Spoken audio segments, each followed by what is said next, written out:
Good morning. It is Thursday and it's another beautiful day in the city by the sea. I was doing my prayer time. You guys know on Thursday mornings, most Thursdays, I have my prayer time with my friend Kim in Georgia. And it's always so good. We just give each other such great godly counsel. We tell the truth to one another.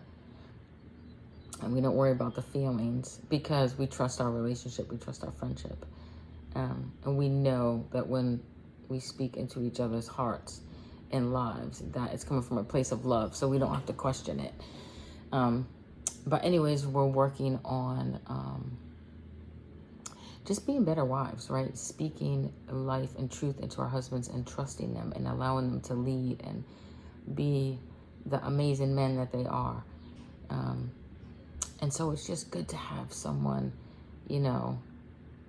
just remind you of what a blessing it is to have a friend like that. But anyways, more to come on that. I'm reading a book called, I forget the name of the book. I forgot just that quick. It's an audio book. I'm probably not supposed to share it yet. I'm not going to share it yet. But anyways, I had my quiet time with Kim. Well, actually, it's an hour full of talking and praying, in and out. But anyways, we read Psalm 138. Remember last week? Was it last week or the week before we did 139? But listen to this, guys. This is 138. Psalm 138 says, I give you thanks, O Lord, with all my heart. I will sing your praises before the gods. I bow before your holy temple as I worship. I praise your name for your unfailing love and faithfulness. For your promises are backed by all the honor of your name. As soon as I pray, you answer me. You encourage me by giving me strength. Though I am surrounded by troubles, you will protect me from the anger of my enemies, sometimes the anger of ourselves. You reach out your hand, and the power of your right hand saves me. The Lord will work out his plans for my life. Think about that. The Lord will work out his plans for your life. For your faithful love, O Lord, endures forever. Don't abandon me, for you made me. And then it goes on to Psalm 139, which we've been in, about how the Lord formed us and loves us and has a plan for us. And so I just want to encourage you to be mindful of how much we have available to us through the Lord, how much love, how much grace, how much mercy, how much faithfulness. So whatever you're going through today, whatever challenges you might have, mental, physical, spiritual, emotional, give some time to the Lord. Make space in your day and say, Lord, today is yours. I am yours. What do you have for me today? What is it that you want me to focus on today? And that was my prayer after I hung up with Kim, and I was going through Facebook, and this memory popped up, and it's so good. Listen to this.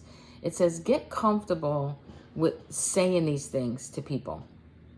And it's about being corrected, and it's about giving yourself permission to change the way you think, right? Based on the facts, based on the things that you learn. You should always be growing and maturing in your thinking and getting smarter and wiser. So listen to this. It says, get comfortable saying, thanks for correcting me. I didn't realize that. It's okay to be corrected. It's okay to be wrong. No one is perfect.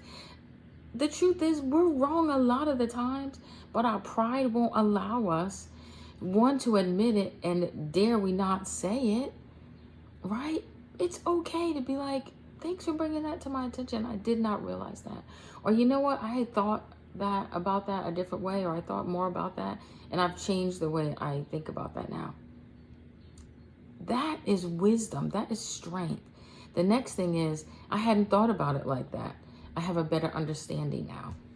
If someone comes to you and is explaining something or trying to give you knowledge and wisdom, it's okay to admit, you know what? I never thought about it that way. I have a better understanding now. And it doesn't always mean that you agree, right? But have some humility. Put your ego and pride aside and stop thinking your way is always the right way. That immediate initial default thinking that you have is not always right. And then I was wrong about that, and I have changed my mind. Those statements are so full of humility and wisdom and strength. There is strength in humility.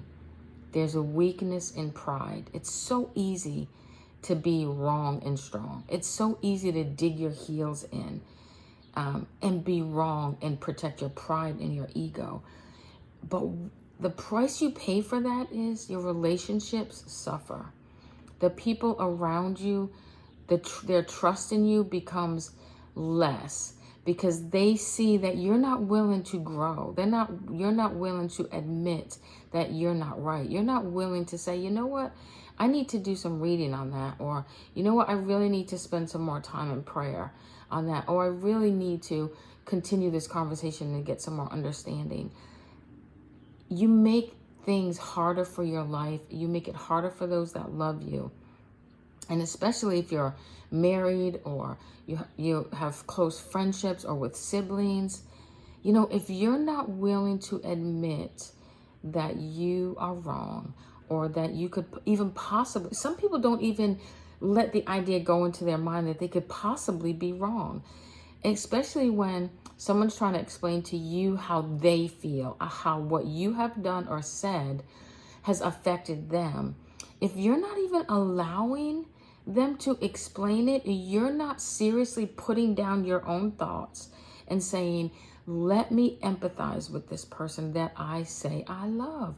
Let me stop and put myself in their shoes and trust what they're saying and be willing to make changes based on what I'm doing and saying is how I'm making that person feel that I say I love. So let's practice humility. Thanks for correcting me. I didn't realize that.